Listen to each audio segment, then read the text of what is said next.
Hi, I'm Carol Coletta.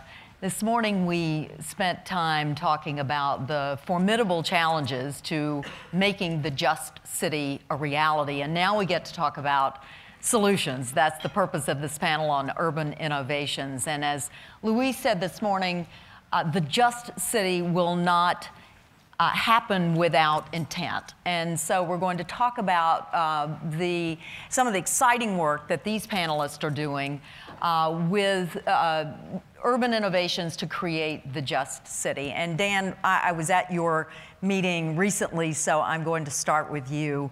Dan Kildee is co-founder and president of the Center for Community Progress, and you're working in communities that have too much land, not enough people. Add to that foreclosures and the situation with banks and lending today. That's a pretty bleak situation. So in that situation, how are you getting communities to restart momentum? Well, that's tough, and it's also tough following that last act, yeah. I will say. So we're kind of used to that. I think one of essentially three things. One is change the expectation in many of these communities. There's such an acceptance of conditions that are completely intolerable in other places that we need to start by creating a new narrative and increasing expectation. That's a very dangerous thing for public officials to do.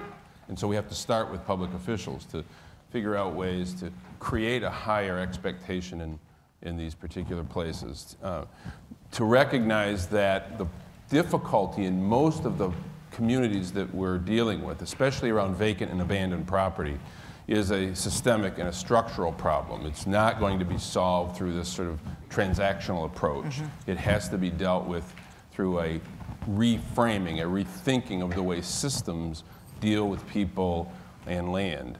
And then sort of returning to the narrative, I think we have to be able to explain our work in stories that people can relate to. The view from somebody's front porch is a more compelling narrative, the changing of a view from somebody's front porch.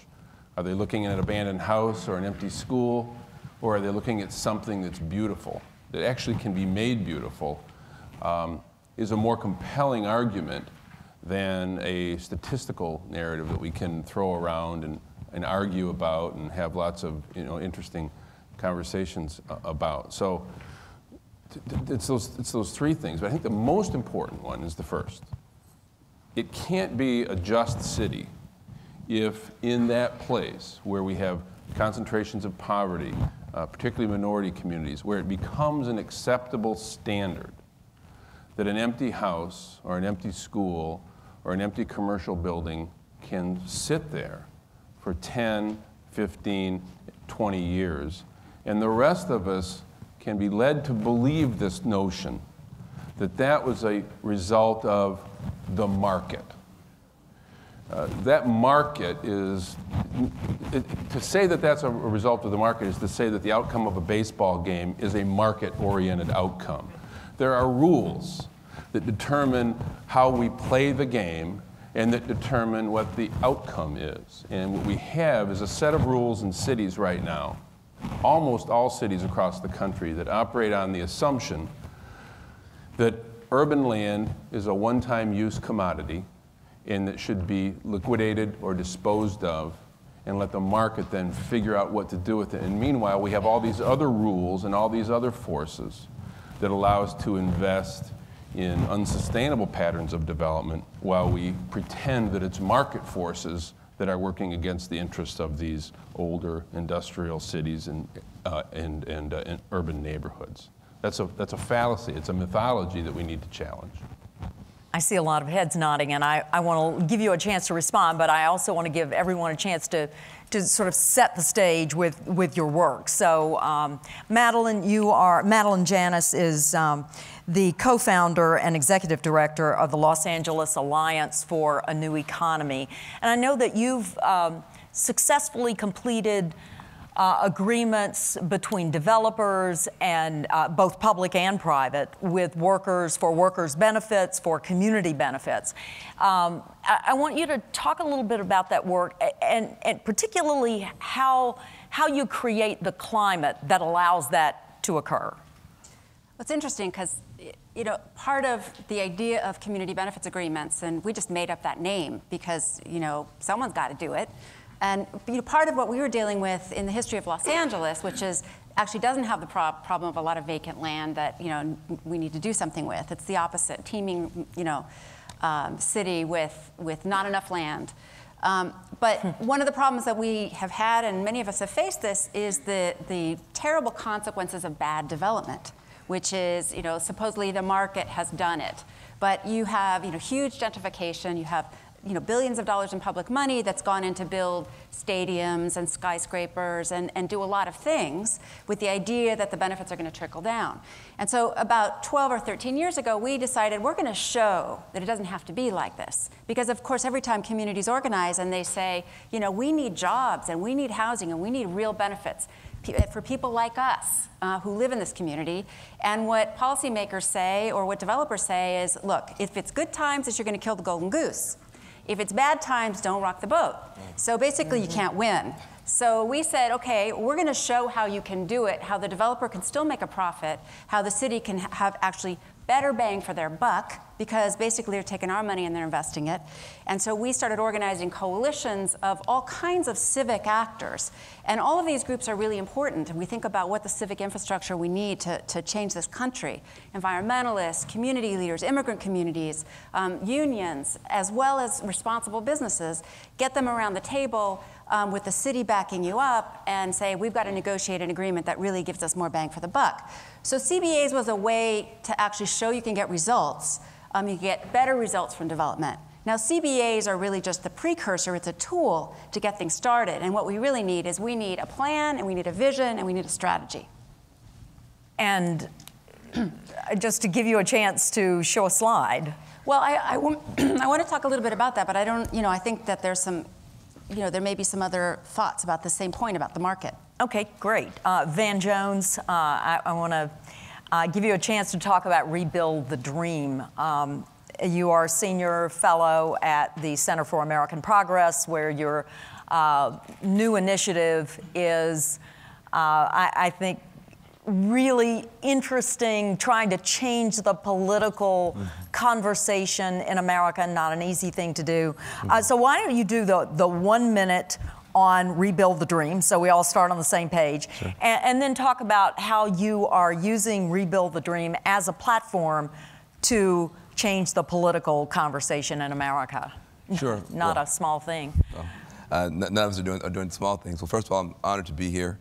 Appreciate Ford for getting this conversation started. Just a quick run-up to Rebuild the Dream. I got a chance to work for about 10 years on juvenile justice issues in California and learned a ton. It turned out we were spending in California about $150,000 per year per kid locked up, which means you could send about 4 kids to Yale for the cost of sending 1 kid to jail. Yeah. Well, now 3. She knows. At the time, it was 4. And we just did the math, and about 90% of the kids wound up in adult prison anyway. And we said, why would you have $150,000 a year prep school for adult prison? And making that argument and organizing moms and grandmas, we were able to close 3 youth prisons in California, stop them from building a 4th, cut California's youth prison population by about 30% with no increase in youth violence. And that taught me something about sometimes, you know, if it doesn't make dollars, it doesn't make sense. You have to find a way to break through and make an economic case for justice. But I burned out on all that stuff because the kids, when they would come home, too many of them still didn't have jobs. So we started working on this idea of green jobs. We had gotten the policies right in California, so a bunch of solar was going up. But even though the demand was there, the products were good, the policy environment was right, entrepreneurs were hungry, it was still taking 6 to 9 months to get solar panels on folks' houses because nobody thought about training the workers.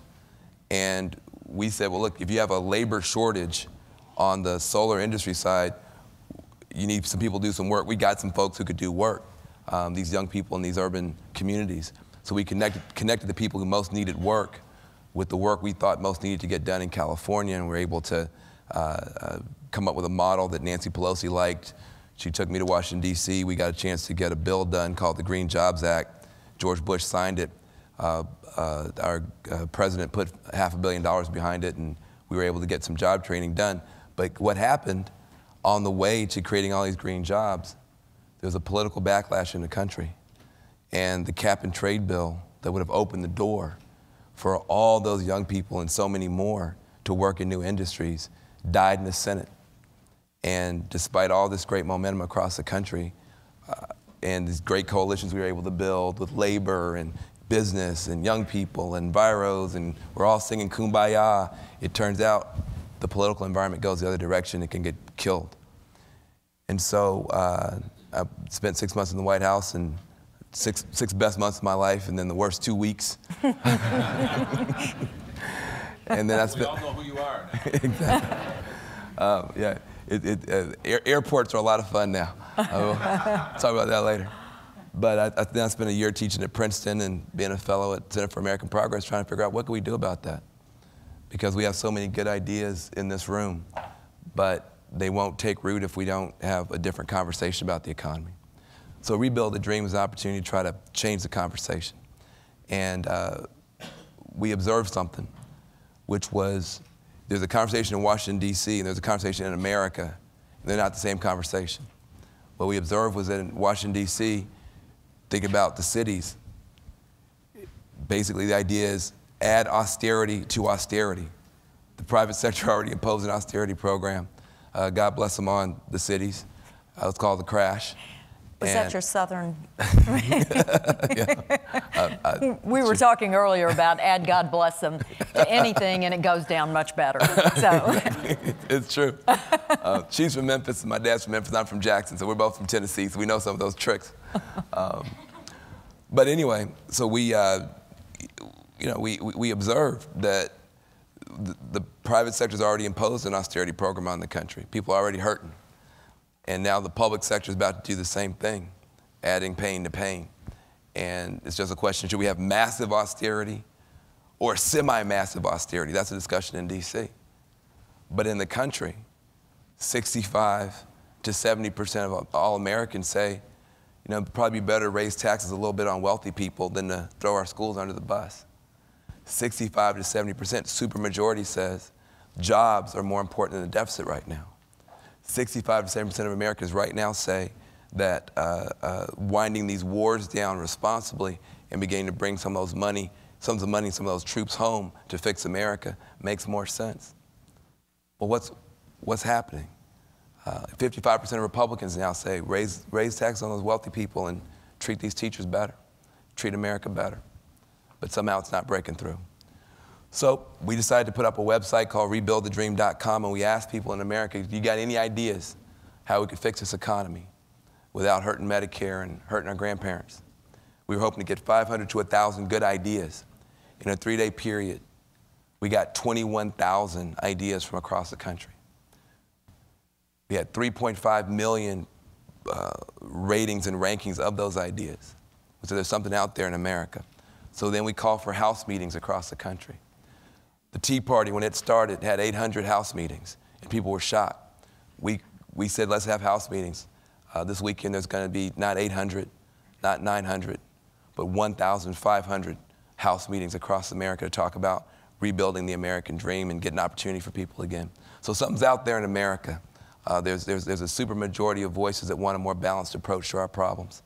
And we think that until those voices can be heard, many of our ideas in the city won't be able to thrive and prosper. I want to come back and talk to you about some of the communications techniques you're using. I think the astounding number of ideas you got in 3 days is remarkable and something I think we would all like to know more about. Ellen Dunham Jones is an architect and professor at Georgia Tech and is also co-author of Retrofitting Suburbia. And we've talked some about the again, with this theme of how to start momentum toward a new idea, a new initiative, a new concept that, in a lot of ways, each of you are sort of flying in the face of conventional wisdom. And this notion of retrofitting suburbia into something very different, speaking to some of the issues that Secretary Donovan and others this morning have talked about. Talk a little bit about sort of the role that a book plays in starting momentum toward a new idea, as well as perhaps images, which you probably can employ much better than some of the rest of our panelists. But you know, were those key, do you think, to starting this, you know, getting people to talk about this and begin to accept it as something that's possible? Well, very much so. And I mean, I want to say that, again, thank you to the Ford Foundation. I'm delighted to be here. But also that I completely support what Van is doing in terms of rebuilding the American dream, in terms of increasing access to jobs and opportunity and an affordable lifestyle. But that actually a lot of what the book that June Williamson and I co-wrote is actually about kind of challenging the iconic image we all have of the American dream as the single family house sitting out there out on the large lot.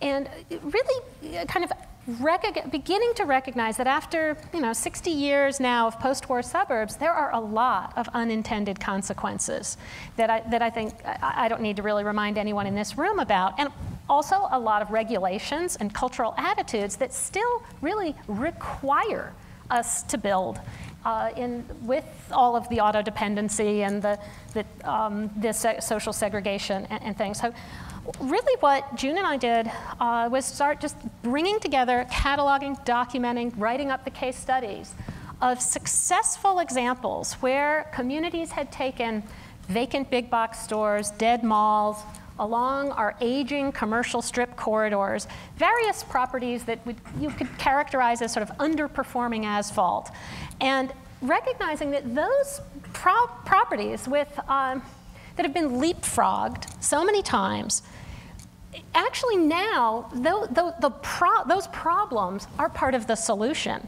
So that instead of continuing to sprawl out at the edges and chop down green trees, we could begin to redirect growth back to those existing communities that could use a boost, that have the infrastructure in place, and begin to change, also help people recognize that yes, there are structural problems to how we make a more sustainable region, but that there are also, each of these individual projects, they're part of this larger vision of a more sustainable region. And in particular, if there's one problem that I think you try to show people, you show them images before and after. Everybody's seen the befores, everybody has examples.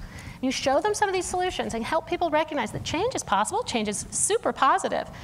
And only then do you begin to also suggest, the system of affordable housing that this country has basically had for the last 60 years is drive till you qualify affordability. The cheap land out at the edge is where you're going to get the bigger house for the bigger, less bucks.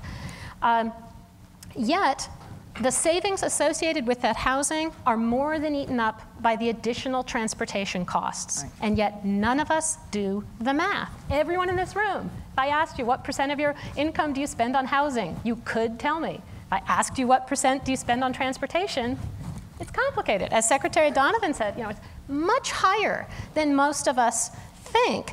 And so I think we really need to take advantage of these sort of dying properties along our existing commercial strip corridors, redevelop those properties into safe and attractive housing, turn those corridors into transit boulevards. It's only by linking the housing and the transportation, that's the new American dream that I think we really have to begin to face. And the book has been a very book, and then lectures.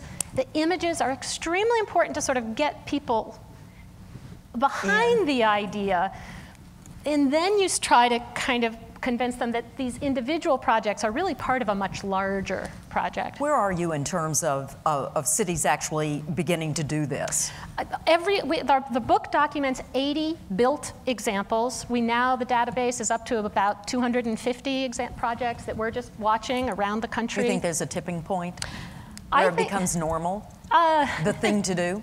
I think the demographics are changing so rapidly, that's what's going to really tip it, the aging of the population.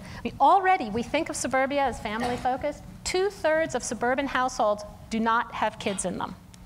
And we're just, you know, the market is actually not really supporting that old image of the American dream anywhere near, and that's just going to continue. So I think we will get to, I think we will see some very significant changes ahead.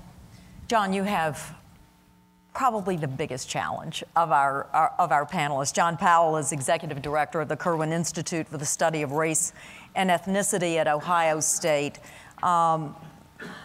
But getting us right on this issue is absolutely fundamental to the just city.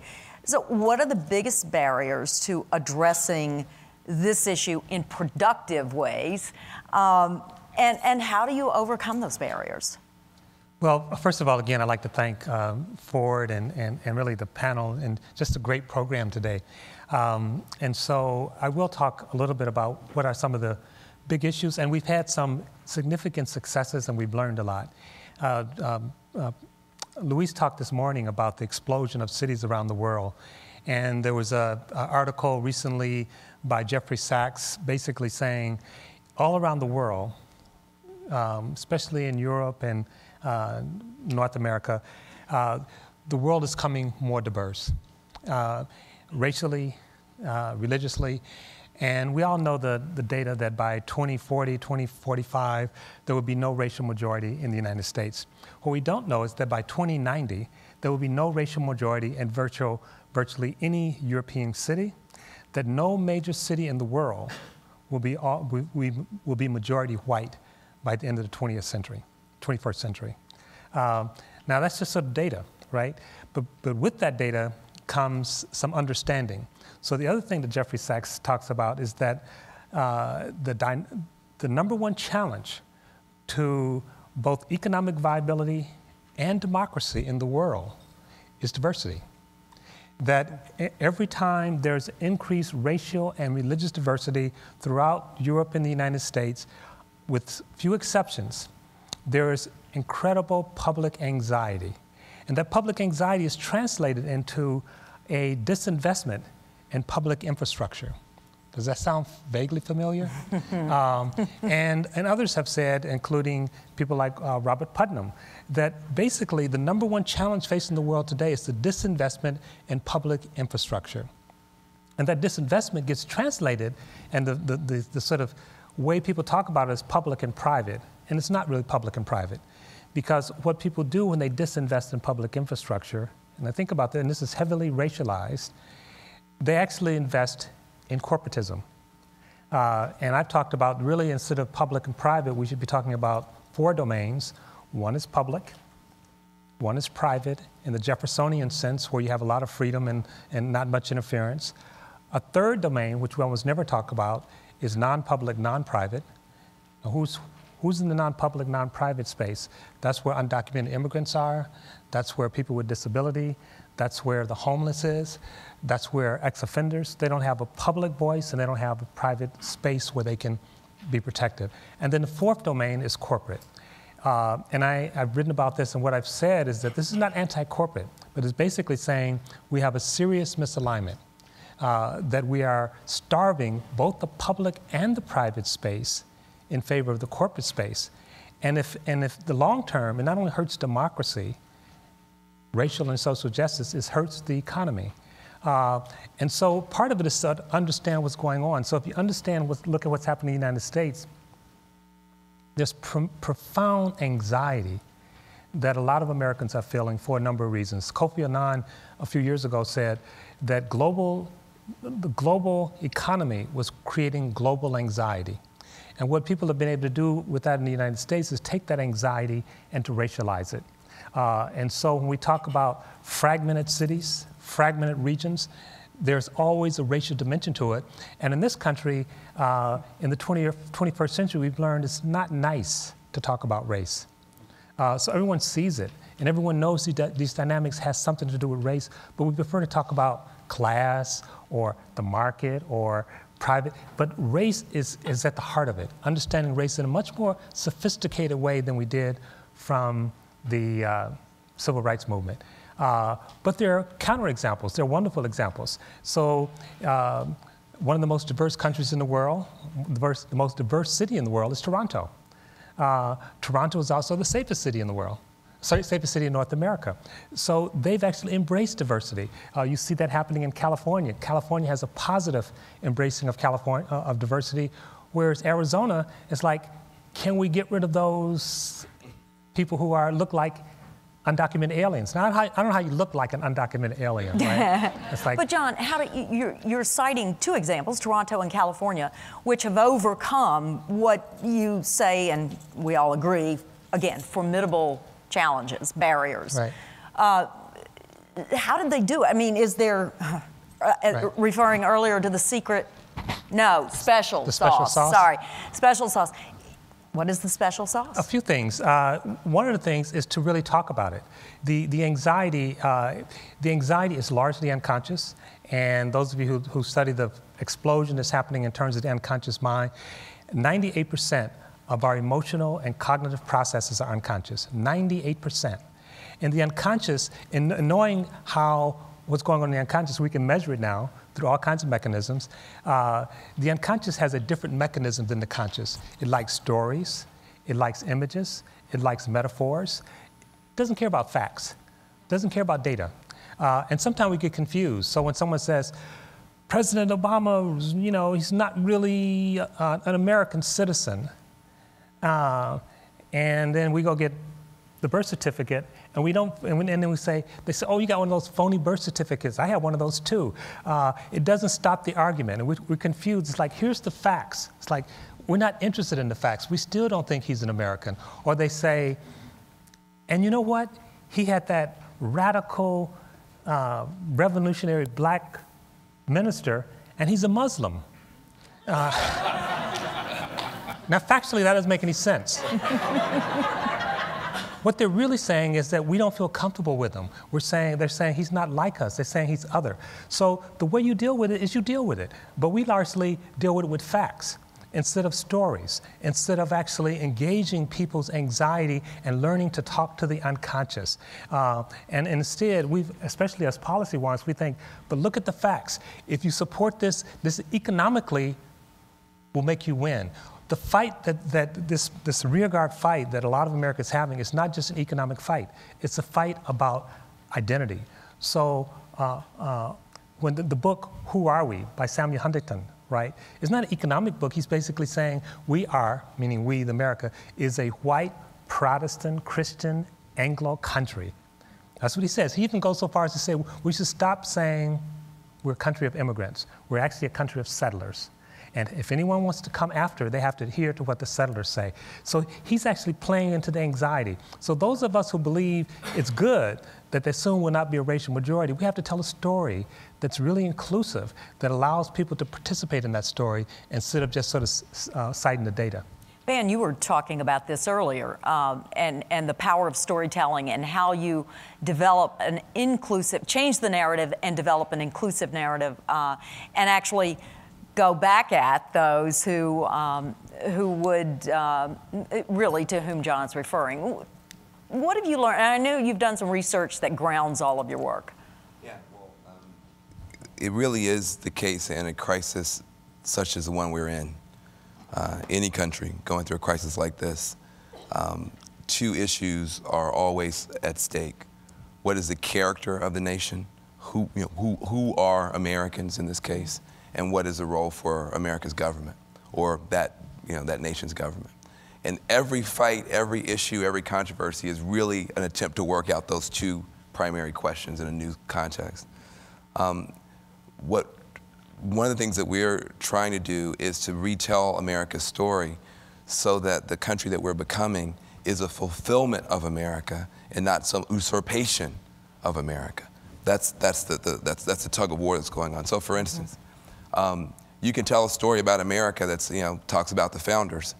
And if you tell that story in a particular way, the arrival of a multiracial majority seems like somebody changed the channel. Like, what happened? I was looking at the founders, and now I look at these people. Was there a home invasion? Something? So you have to deal with that. And one way to deal with that is to tell the story of America in the following way. America is a country that had a founding reality that even its founders lamented was unequal. But it also had a founding dream. The founding reality, unequal, but the founding dream was about equality. We hold these truths to be self-evident, that all are created equal. And the story of America is the story of an imperfect people who struggled year after year, decade after decade, to bring that founding reality closer and closer to the beauty of that founding dream. That's who we are as a people. And every generation has made a huge contribution toward fulfilling the promise of our founders. So to the point where if you're standing flat-footed in 1900, still very far from the dream, some good patriots looked around. Women, not yet respected. People of color, not yet respected. Children working in factories, not respected. The environment, being trashed, not respected. Lesbian, gays, bisexual didn't even have a name, not respected. No paid holidays, no weekend, and no middle class. Some patriots looked at that and said, looks fine to me. Mm-hmm. This is great. But there are other patriots who said, you know what? We'll never be perfect, but we can have a more perfect union than this. And every decade, they worked and they worked and they labored so that by the end of the 20th century, the so-called American century, we had respect for all those people. We had the world's first mass middle class. We had a safety net. We had weekends, and we were the envy of the world. Now, there are those who would like to repeal the 20th century. There are those who like to repeal the American century. But we actually want to preserve those gains of our grandparents and honor them and carry them forward into a new century, right? Now, that's a way of telling the American story, right?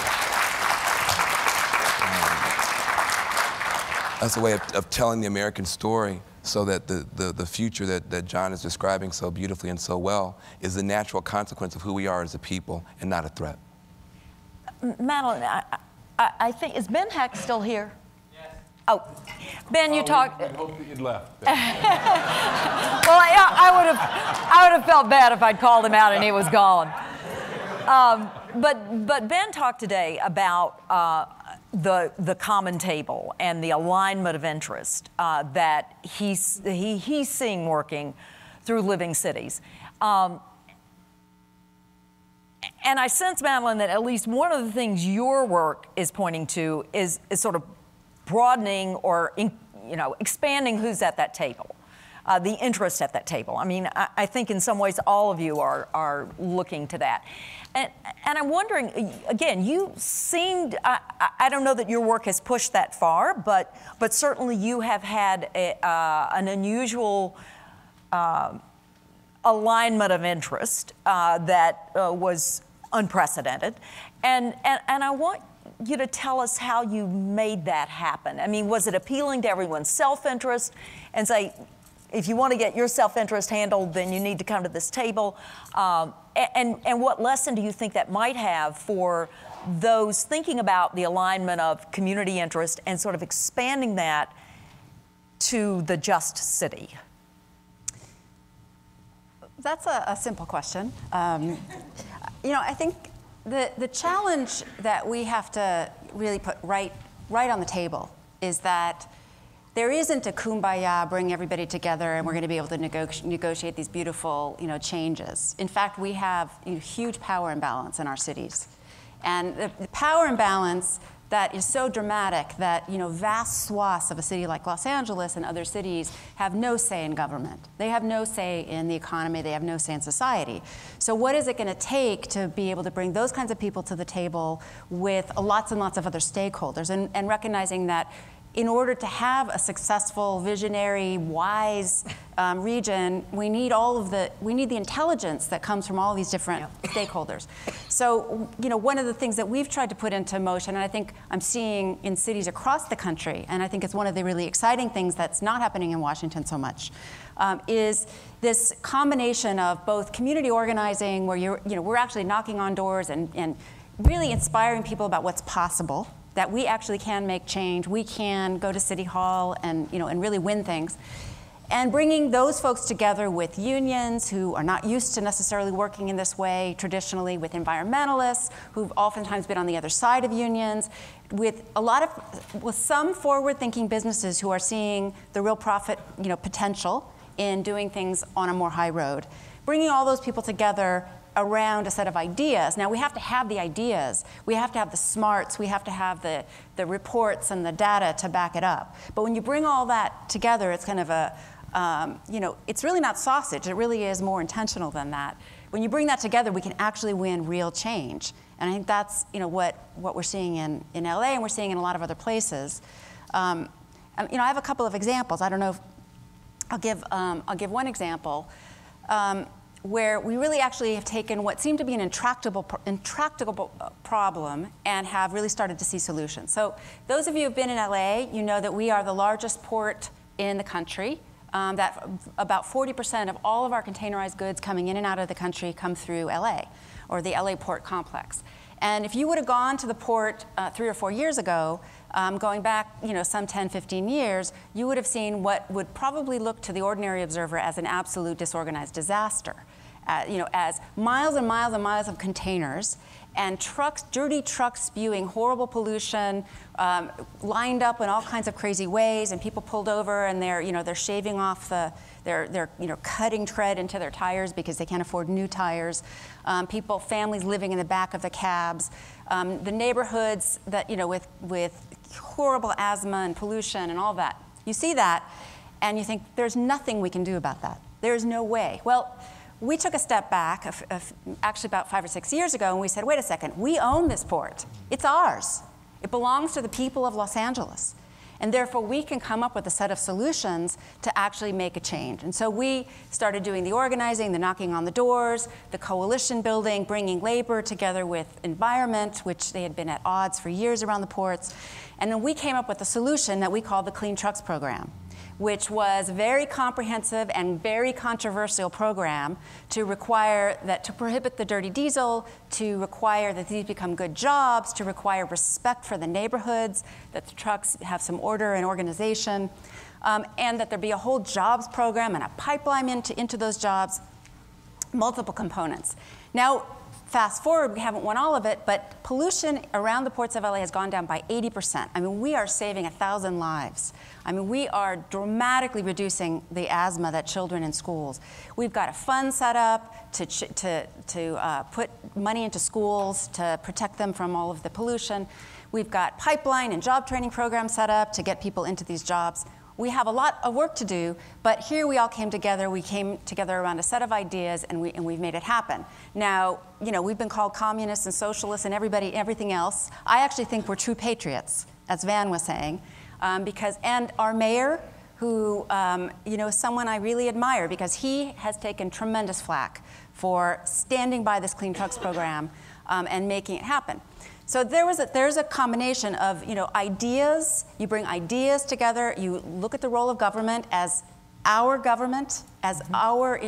I liked the question Miles brought up before, but it really is. It's really about conceptualizing the government as us, as our government, as our institutions, as our property, and then bringing the ideas to bear on that, and then really advocating for change. So I think that it can happen. I think that there's some exciting things that can happen if we are brave enough to do it.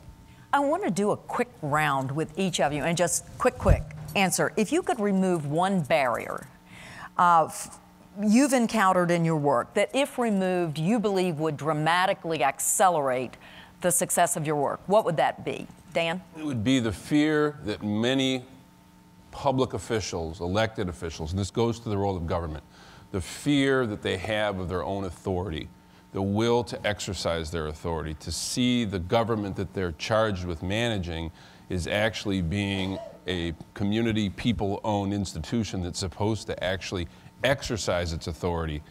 And the willingness then to translate that into courageous, sometimes scary, controversial, Van understands that, positions that will upset some people, knowing that it's the values that, you know, this conversation, I think, helps to inspire me in the sense that it reminds me of why we do what we do on the ground in these communities. And it's really the articulation of really firmly held American values that we need to translate into policy, knowing, and program, knowing that it will not be a kumbaya moment, that there are interests that will work against that, and the fear that many public officials have limits their ability to exercise the authority that they're charged with exercising. And if we could fix that, I think, of course, that's a small one, then I think we would have a much better chance to have success in the work that we're doing.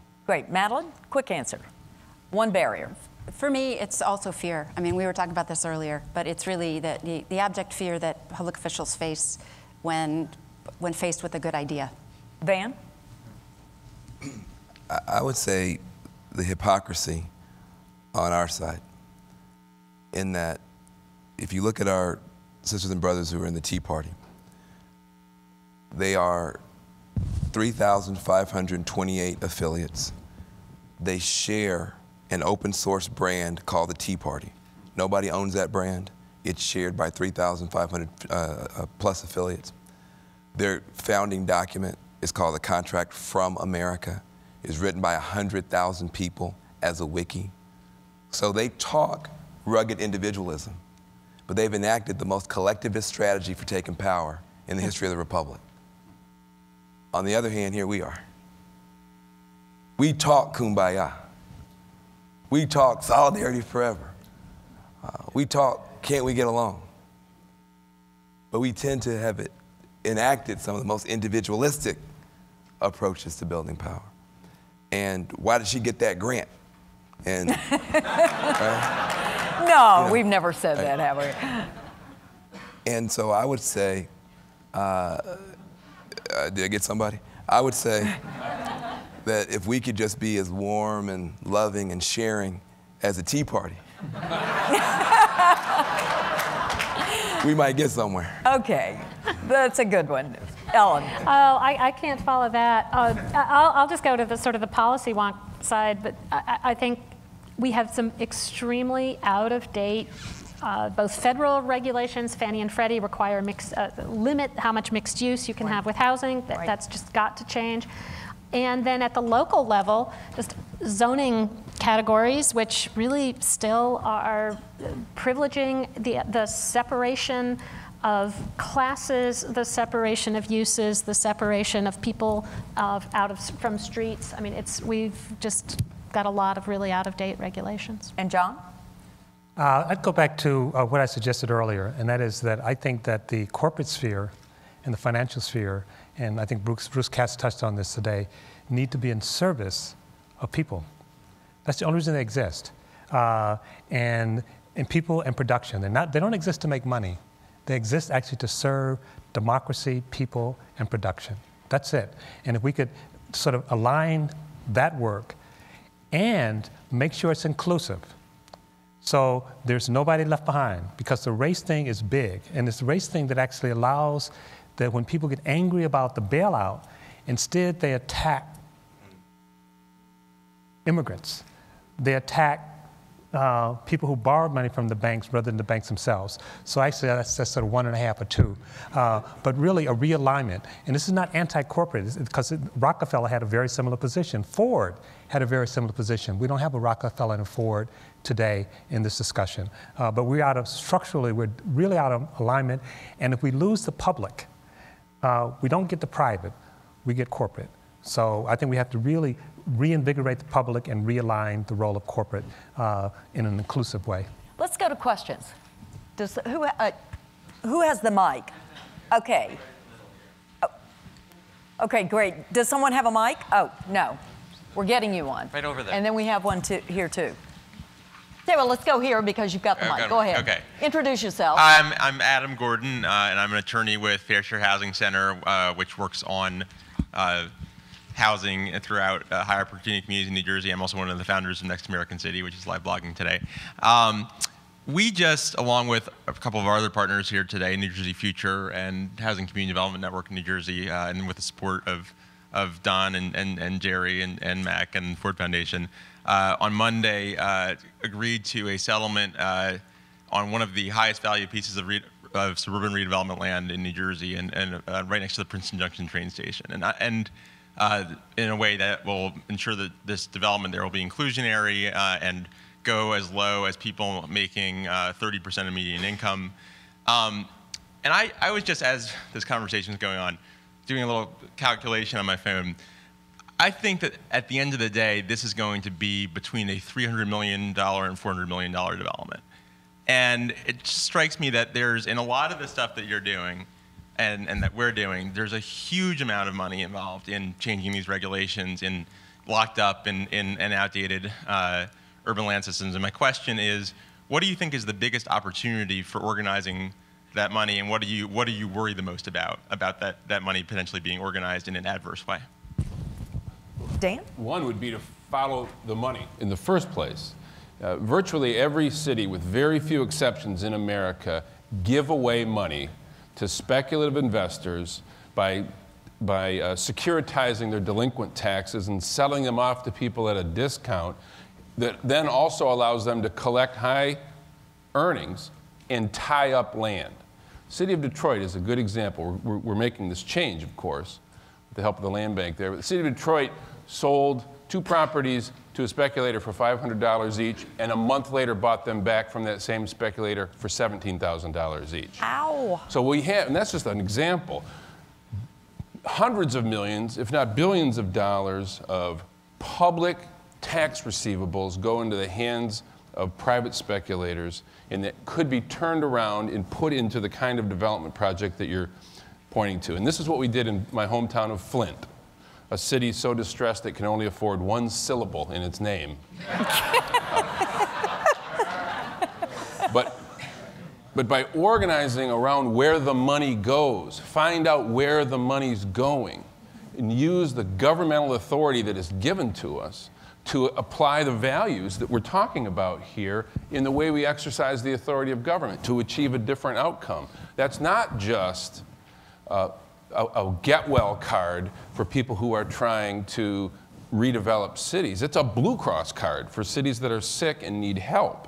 It's actual resource that we give away.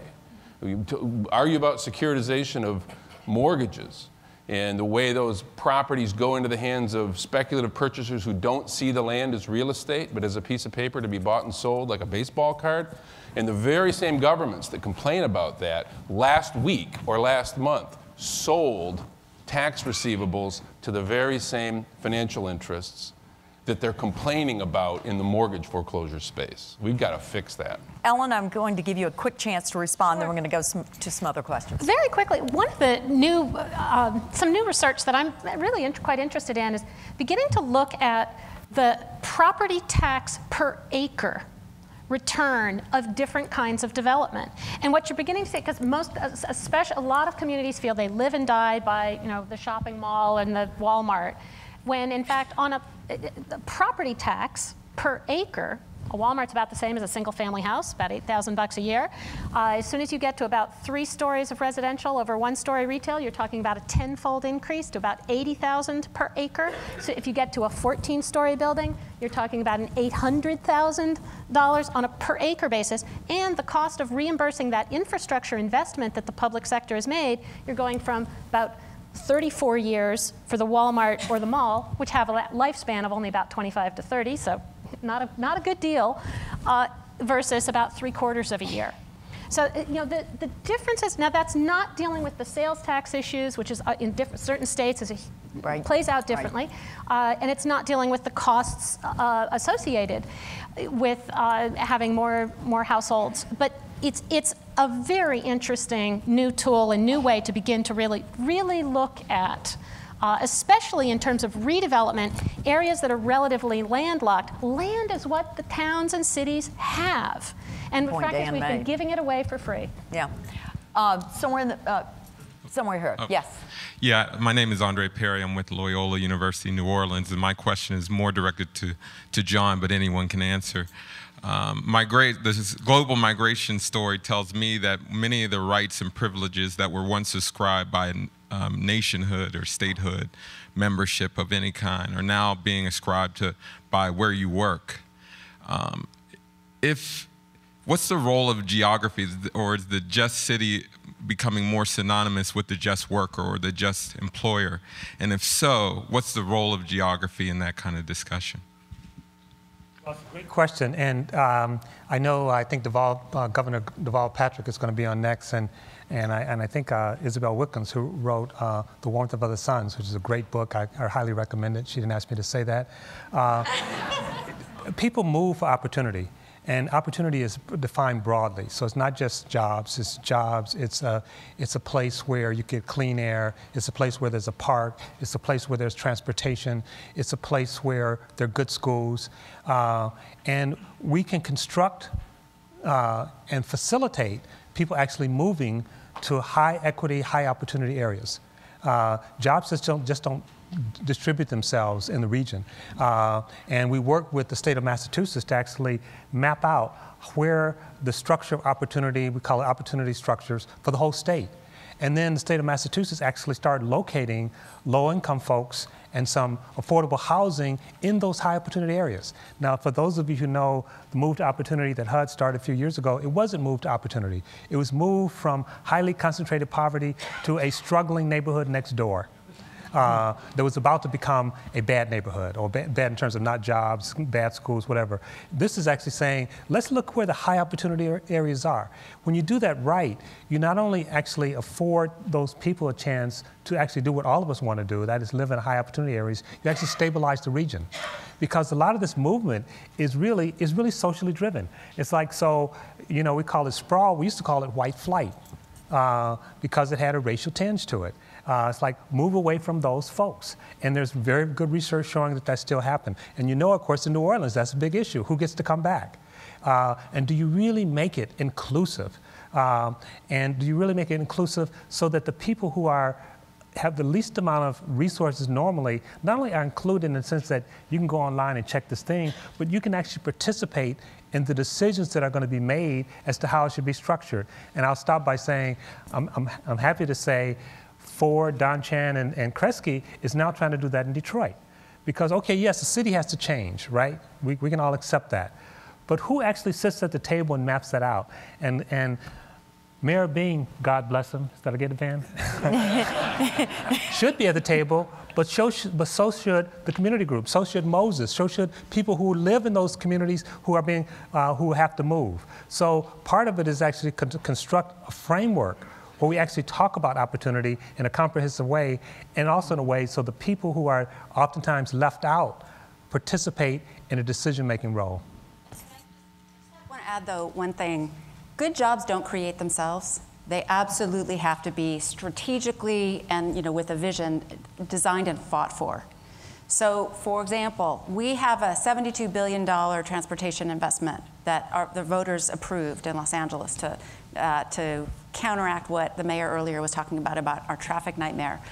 And if we don't do anything, what's going to happen is the rail cars are going to be made in Japan and Germany. The construction workers are going to come from Orange County, and they may or may not be good wage jobs. The transit-oriented development is going to have no affordable housing, and it's going to be all market rate. And we're going to get, we're going to maybe get some good transportation out of that $72 billion. But think of the possibility. If we fight to create manufacturing jobs out of that, if we fight to create good construction with a pipeline from places like South LA, if we have mixed-use transit-oriented development, all of that takes brave, courageous policy that has to be fought for, that has to be and it's not just about participation. It's about real policy that gets won and that gets enacted and then gets implemented. So that's, it's a lot of things. Madeline, let me just follow on that. Is that only relevant to public investments? it's not only relevant, I mean, for example, there are some companies like IBM, for example, and I was really glad to see the IBM representative here earlier, or Siemens. There are other huge global companies that are thinking about cities, and they're thinking about major investments. Now, those companies want to partner with publicly owned utilities, with cities in many ways. Those companies aren't really used to talking to people like us. And like they are maybe even in their home country. So I recently had a conversation with the CEO of Siemens, and they're doing some really interesting work. Want to be in cities. They have no idea. I mean, they're used to doing this in Germany. They're not used to doing this here. So I think that, but again, it's not a free ride. It's good jobs. It's healthcare. It's a real training infrastructure. It's affordable housing. It's a lot of things that companies and the public sector have to commit to. So, but I think there's a lot more we could be doing to influence private investment as well. Can I say just one thing about that? I think that's right. And I guess just one other thing I want to add is that I don't think it can be done just at a local level, because the way the structure is right now, there's a race to the bottom. And so basically we say, you come here, you don't have to follow the EPA guidelines. You come here, we'll give you a tax break. We'll give you tax breaks and we'll give you land. We'll give you land and you have to pay income tax. And so the infrastructure right now is such that companies basically shop around for the best deal. And they said, we would like to come to Ohio, but you know what they said they'll give us in New Jersey? And so part of it is at a local or a regional level, but part of it's also a national platform. And I agree that you have to fight for it, but you have to fight for it at all these different levels. Together. Yes. Van? You made the point I was going to make. I mean, that's part of what I'm seeing a real big need for. I think we can guarantee a couple of things. I think we can guarantee that there are going to be smarter fight backs at the city level, different groups, these young veterans who are coming home to nothing. I know people have been tracking this, these young veterans. Twice the unemployment rate, 3 times the homeless rate of their peers, 17 suicide attempts every day. And we're a better country than that. We should outlaw the word homeless veteran this time around. I mean, if we can't agree on that as a country, I don't know what's wrong with us. But you have these young veterans, they're going to eventually stand up. These millennials that are graduating off a cliff every spring into the worst job market since World War II, hoping to get a 2-year unpaid internship and then sitting on a couch.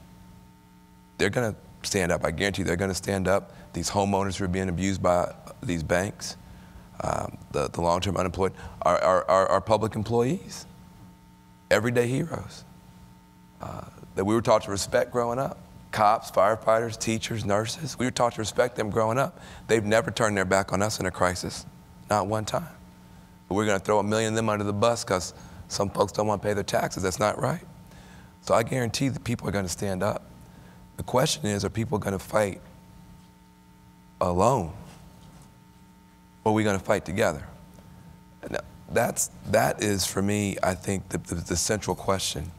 And if we can all find a common banner, the Tea Party was a common banner. You had birthers and people who don't like the Fed and people who do, some people were uncomfortable on racial issues. They were just a gaggle, but they found a common banner that nobody owned called the Tea Party, and they stood together, and everybody had to respect them.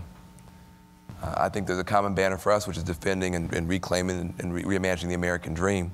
If we could stand together under that, I think we might be able to show a bigger majority of people who've got better ideas. And I would be remiss if I didn't brag on, in that effort, people like Deepak Bhargava from the Center for Community Change, who's been a big part of trying to get this thing pulled together. Campaign for America's Future, MoveOn.org, AFL-CIO, Planned Parenthood, so many different groups now who are saying, we're tired of fighting alone. We are fighting for a set of American values. The idea that you shouldn't have to be a rich person. You shouldn't have to have a fancy last name to be able to get up in the morning and have a decent job and come back home with the respect of a paycheck and be able to give your kids a better future. That used to be, the American dream used to mean something. And we shouldn't just throw it under the bus because some people don't want to pay their taxes. Let's go to the next question. Who's got the microphone? Okay, yes. So building on that, I'm Andrea Levere, the president of CFED, Corporation for Enterprise Development. Every time has its policy moment. and I'm very struck by Manuel Pastor's story, that it was the GI Bill that made it possible for his father to create the life for the family. So we have a whole set of circumstances that are creating our policy moment right now, from redirecting existing revenue streams to changing the nature of opportunity. What should that policy moment look like? How do we grab that? What does that movement get behind?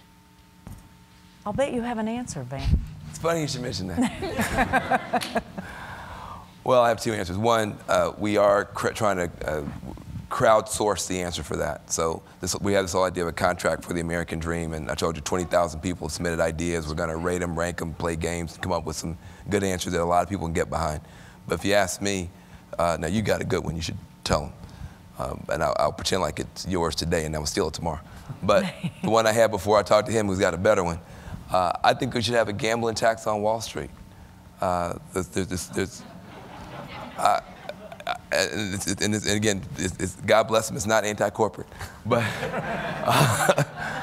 but there is no reason that we shouldn't. You have the good folks on Wall Street, God bless them, they're sitting there. They've got these computers that are doing 1,000 trades a second. 1,000 trades a second. They argue with each other who's going to have the computer closest to the wall, because the length of the cord will determine who's going to beat them. Now, we say, well, you can't tax wealthy people because you might discourage them. How do you discourage an algorithm? It's just an algorithm. New York Times says if you got 1/10 of 1 penny for every one of those lightning trades, you could get about $60 billion off of Wall Street, nobody even miss it. You could use that to begin to invest in infrastructure and get those white males, among many others who nobody wants to talk about. We don't want to talk about black folks. Luckily, John's here. We also have, but we also have a bunch of 40-year-old and 50-year-old white men. Dan is relating. But I'm gonna tell you something. You can't fix America if you don't deal with this problem. See, these folks should be at the pride of their life. They've been laid off. Some of them will never work in America again. Right. Will never work again. They should be teaching the next generation. They should be showing the trade. They're sitting on the couch, getting angry and getting more and more depressed. Now, why shouldn't we tax the speculation and the gambling on Wall Street and take that money and put Americans back to work, building the roads and the bridges and repowering America and doing all the stuff that we need to bring this new generation in, but also have them have a relationship with those old silverback folks who really know how to get the job done and bring America back together. You can put America back to work and you can pull America back together, but you've got to be willing to tell people, if you've done well in America, you should do well by America. Let's be one country. Okay, quick point. But I think that's exactly right. This is the mantra that I'm going to beat to death. If we believe that the cities are the place where we're going to create, it's the center of ingenuity, the creativity, the next generation is going to create their billion-dollar ideas there, we can't sell off our cities the way we have been. We have to reinvest in those spaces, in those places where the urban environment will create that creativity, or will generate that creativity. And the policy moment is to start aligning the way we actually treat cities, whether it's tax policy or the way we deal with land use and all those sort of mundane, boring subjects. If we align our values with the way we actually organize our government, the odds are we're going to have better outcomes and a better opportunity. And right now there's a big disalignment between the way we believe as a society and the way we actually treat those urban spaces. We're selling them off. All right, quick. Madeline? I just want to say that unfortunately, and maybe I'll show my chart for 2 seconds here, and you can see by this chart, which is a blueprint we've created for creating a just city in Los Angeles. We say, there is not a simple one thing, because our economy has become enormously complex and globalized. But I think we start with what we've got, which is our government, local, state, and federal, and the 3 pillars are public investment and smart regulation, and then reforming government, and then being really smart about all the things we fight for and how hard we fight for them. We can get this at your website? No, but feel free to ask for it? Yes. Okay. And John, you had one. You're going to get the last word quick. Very quick. We're on the verge of basically maybe the country reneging on its debt, the debt ceiling. And what's the fight? The fight is that no taxes, because the argument is that not taxing the rich create jobs. And we've actually looked at it. The jobs that are being created are expensive. In Ohio, it's almost $1 million a job. You give a tax break and you get one job. Why not take that money, say you want to create jobs, give tax credit to potential workers that they can take around with them.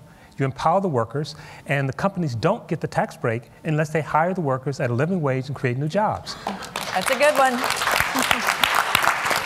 You know what I wish we could do is adjourn this to a very long dinner party, because I think they've got 1,000 other ideas we'd all love to hear. But in the meantime, help me thank our panelists.